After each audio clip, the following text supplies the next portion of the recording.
At 2 a.m., Ibrahim's phone rang. He already knew who it was. He had known for weeks. The screen lit up the entire bedroom, cold, blue light cutting through the darkness. His wife stirred beside him. He held his breath, waiting for her to settle back into sleep. The number flashed again. First National Bank, Collections Department. He pressed the side button. Silence. He stared at the ceiling, heart pounding, the way it did every night now. The cracks in the plaster above him looked different in the dark. Longer. Deeper. Like they were spreading. He had $14 in his checking account. The mortgage payment was $2,400. It had been due 11 days ago. Ibrahim was 52 years old, and he was terrified. He picked up the phone again, not to answer the bank. To dial a number he hadn't called in 3 years. A number he used to mock. A number that belonged to his brother. It rang 4 times. Then a calm, quiet voice answered. Ibrahim? Just his name. No anger. No, do you know what time it is? Just his name, spoken the way their mother used to say it. Ibrahim opened his mouth. Nothing came out. Then, barely above a whisper. How did you do it, Yusuf? How? A long silence stretched across the line. Ibrahim could hear his brother breathing. Steady. Unhurried. The silence of a man who had nothing to fear from the dark. Then Yusuf said one word. Sabr. Patience. Ibrahim closed his eyes. And for the first time in 20 years, he let himself wonder, what if he had been wrong? To understand that phone call, you need to go back exactly 20 years. The day their father died. Hassan had been a simple man. A baker. He woke before dawn every morning for 31 years, shaped dough with the same hands, sold bread to the same neighborhood, and saved with a discipline that neither of his sons fully understood while he was alive. When he passed, he left behind no property, no investments, no stocks. Just a plain white envelope for each son, containing exactly $40,000 in certified checks. The lawyer's office smelled like old wood and paper. Ibrahim and Yusuf sat across from each other, envelopes in hand. Neither spoke for a moment. Then Ibrahim looked up, eyes bright with plans already forming. I'm going to the bank, he said. If I use this as a down payment, I can leverage it into something real. The interest rates are good right now. The broker said. Which broker? Yusuf asked quietly. The one from the commercial. He said with a 30-year mortgage I can own a property worth 10 times this. Yusuf looked down at his envelope. And in 30 years, how much will you have paid the bank total? Ibrahim waved his hand. That's just how it works, Yusuf. Everyone does it this way. Everyone, Yusuf repeated. Not mocking. Just thinking. They left the lawyer's office and stood on the pavement outside. Ibrahim turned left toward the bank. Yusuf turned right toward the masjid. 2 brothers. Identical envelopes. A fork in the road so quiet, so ordinary, that neither of them realized it was the most important moment of their lives. Ibrahim did not look back. The mortgage broker's name was Dale. Dale had a firm handshake, a poster on his wall that said, "Your dream home awaits," and a talent for making numbers feel exciting. He showed Ibrahim colorful graphs. Projected property values. Appreciation charts climbing smoothly upward like a promise. You put in 40,000, Dale said, clicking his pen, and in 5 years that property will be worth double. You'll have built equity. Real wealth. Ibrahim signed the papers the same afternoon. The first years felt like vindication.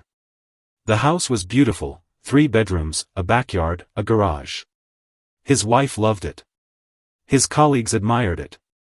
When Yusuf visited and sat quietly in the living room, Ibrahim caught himself waiting for his brother to say something impressed. Yusuf only said, "It's a beautiful home, Ibrahim. May Allah put barakah in it." Ibrahim thought, he's just jealous. What Ibrahim did not calculate, what Dale's colorful charts did not show, was the full cost of that 30-year mortgage. The $280,000 purchase price would cost him $520,000 by the time the final payment landed. $240,000 paid to the bank in interest alone. More than 6 times his original inheritance. Not building wealth, renting money from an institution that would take the house back the moment he stumbled. And he would stumble. Job loss. Medical bills. A car accident. A business that failed in year 11. Life had a way of finding the cracks in plans built on borrowed money. Each crisis forced Ibrahim back to the bank, refinancing, extending, borrowing against equity to pay other debts. Every solution created a new chain. By year 15, he wasn't paying off a house. He was running in place. Yusuf did not go to Dale. He went to Sheikh Mahmoud. Sheikh Mahmoud was 70 years old, ran the Islamic center 3 blocks from the masjid, and had the kind of patience that only comes from decades of watching people make the same mistakes. When Yusuf sat across from him with his envelope and his questions, the sheikh listened without interrupting. "I have $40,000, Yusuf said. "I want to build something real. But I will not use interest. What are my options?" The sheikh smiled slowly. "Good. Then let us talk about what is actually real." What followed was not a dramatic revelation. It was slow, careful, unglamorous. Yusuf learned about halal financing structures, about murabaha, where a bank purchases an asset and sells it to you at a disclosed markup with no compounding interest. About musharaka, shared ownership where risk and profit are genuinely divided. About the ancient Islamic principle that money itself cannot generate money, that wealth must be attached to real work, real goods, real risk. He did not buy a house that year. He could not afford to buy one outright, and the halal financing options available in his city were limited. So instead, he rented a modest apartment and invested his $40,000 in a small halal food distribution business with 2 partners from the masjid. The profits were modest. Some months they were non-existent. His wife occasionally looked at Ibrahim's house and said nothing, which was its own kind of communication. Yusuf learned to sit with that silence. He learned to build slowly. To save aggressively. To reinvest profits rather than spend them. To treat every dollar as an amana, a trust, that would be accounted for. It was not exciting. It did not make good conversation at family dinners. But it was his. 10 years passed. Ibrahim's house had doubled in value on paper, just as Dale had promised. But Ibrahim had also refinanced it twice, taken a second mortgage to cover his failed business, and was now paying 3 separate monthly obligations to the same bank. The equity he had theoretically built existed only on a screen. In practice, every month began the same way, calculating which payment could wait another week. His daughter Layla was now 14. She was bright, curious, the kind of child who noticed everything. She had stopped asking for things, school trips, new shoes, the laptop her classmates had. She had learned, the way children learn without being told, that certain questions caused her father's face to change. Ibrahim noticed. And the noticing was its own kind of pain. Meanwhile, Yusuf's halal distribution business had grown. Not dramatically. Not the way startup stories are told. But steadily, the way a tree grows, almost invisibly, until one day you stand next to it and realize it is taller than the house. He had brought in 2 more partners from the community. He had reinvested profits into a second product line. He had begun, quietly and without announcement, saving toward a house purchase, not a mortgage, not leveraged debt, but a full cash purchase through a decade of deliberate accumulation. At year 10, Ibrahim attended Yusuf's daughter's birthday party. The apartment Yusuf rented was modest. No ostentatious furniture. No symbols of wealth. But something in that apartment disturbed Ibrahim in a way he couldn't name. It was the absence of tension. Nobody in that apartment was calculating. Nobody was afraid of the phone ringing. The food was simple and the laughter was easy, and when the evening ended and Ibrahim drove home past his larger house, he felt something he had never expected to feel, smaller. Year 14 arrived with a letter.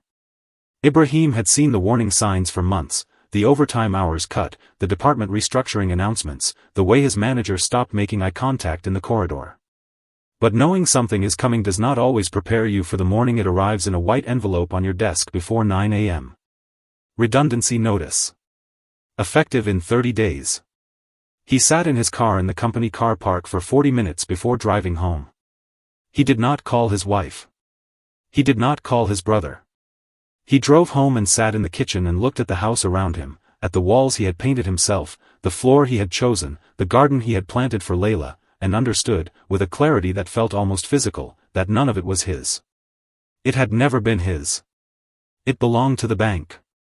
He was, and always had been, a very long-term tenant paying an institution for the privilege of calling it home.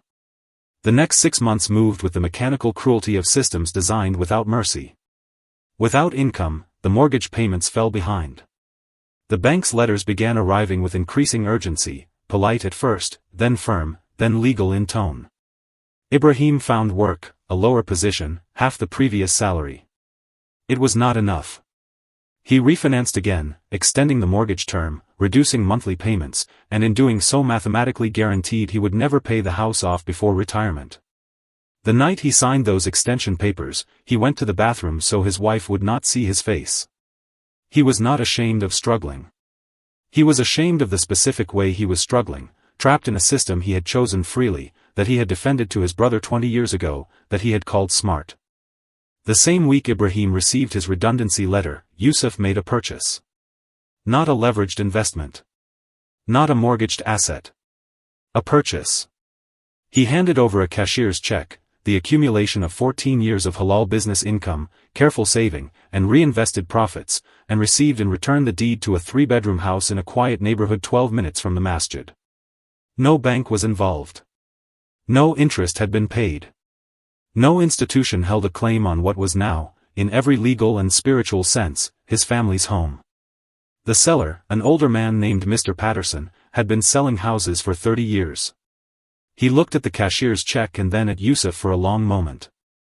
"Cash buyer," he said. "First one this year." "I don't believe in borrowing what I cannot repay without cost," Yusuf said simply. Mr. Patterson didn't fully understand what that meant. But he shook Yusuf's hand with both of his. That evening, Yusuf's family entered their home for the first time. His wife moved through the empty rooms slowly, touching the walls. His daughter ran to the backyard and came back breathless with excitement. Yusuf stood in the doorway and recited quietly. Rabbi for li walidaya wa liman dakala baytiya mu'minan. O Lord, forgive me and my parents and whoever enters my house as a believer. Nobody owed this house. Nobody could take this house. Whatever came next, job loss, illness, economic crisis, this roof would remain above his family's heads because it belonged to them completely. He thought of Ibrahim. Not with triumph. With something closer to grief. And so we returned to 2 a.m. To Ibrahim sitting on the edge of his bed. To the bank's number glowing on his screen. To the call he couldn't make himself answer and the call he finally, after 3 years of silence, found the courage to make instead. When Yusuf said, "Sabr, patience," Ibrahim did not feel comforted. Not immediately. He felt the word land in his chest like a stone dropped into still water, sending ripples in every direction. He thought of every moment he had been impatient. Every shortcut. Every signature. Every time Yusuf had been quiet and Ibrahim had interpreted the silence as ignorance. "I thought you were wrong," Ibrahim said into the phone. "For 20 years I thought you were behind. I thought I was ahead." "I know," Yusuf said. "How did you wait? How did you sit in that apartment while I had a house and just, wait?" Yusuf was quiet for a moment. Then. "Because I wasn't waiting for a house, Ibrahim. I was waiting for a home. There's a difference. A house is a building. A home is something that cannot be taken from you. I wanted something that was mine before Allah and mine before the law. No institution between me and my family." Ibrahim pressed his palm against his eyes.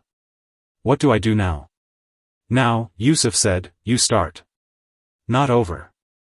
Not from the beginning. You start from here. Tonight. That's all you can do." Outside Ibrahim's window, the street was dark and quiet. Somewhere in the distance a dog barked once and went silent. The bank would call again tomorrow. The problems would not dissolve by morning. But for the first time in years, Ibrahim did not feel alone inside them. The changes Ibrahim made were not dramatic. There was no single moment of transformation, no scene where everything reversed overnight.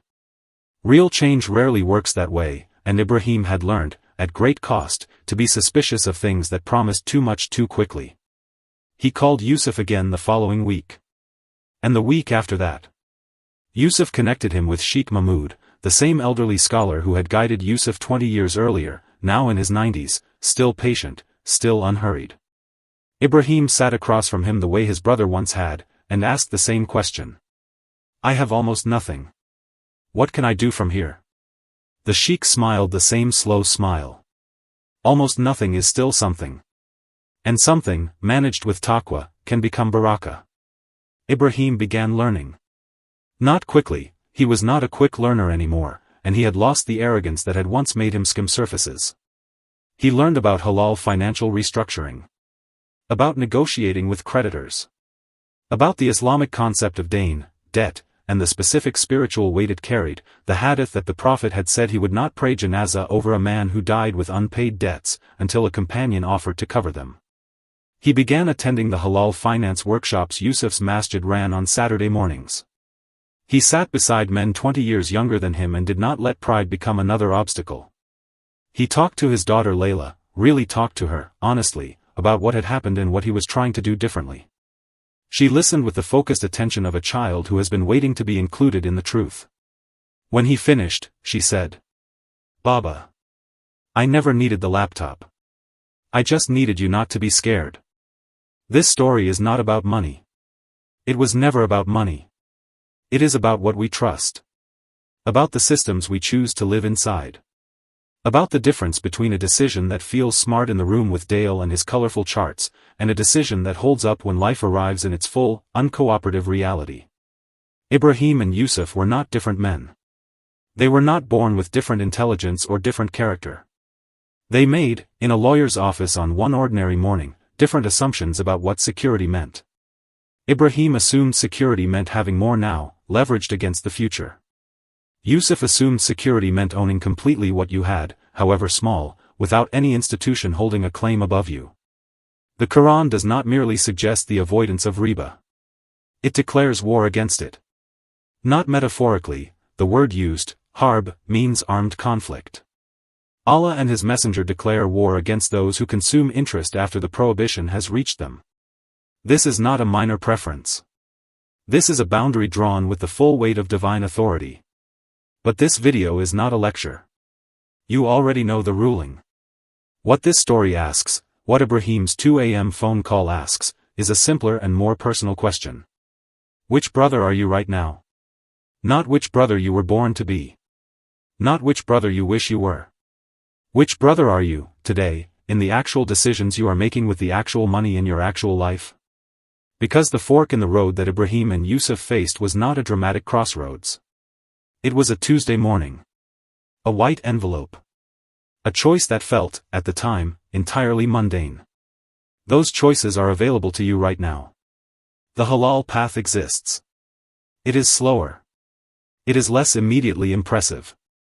It will not generate the kind of story that sounds good at a dinner party in year 2 or year 5 or even year 10.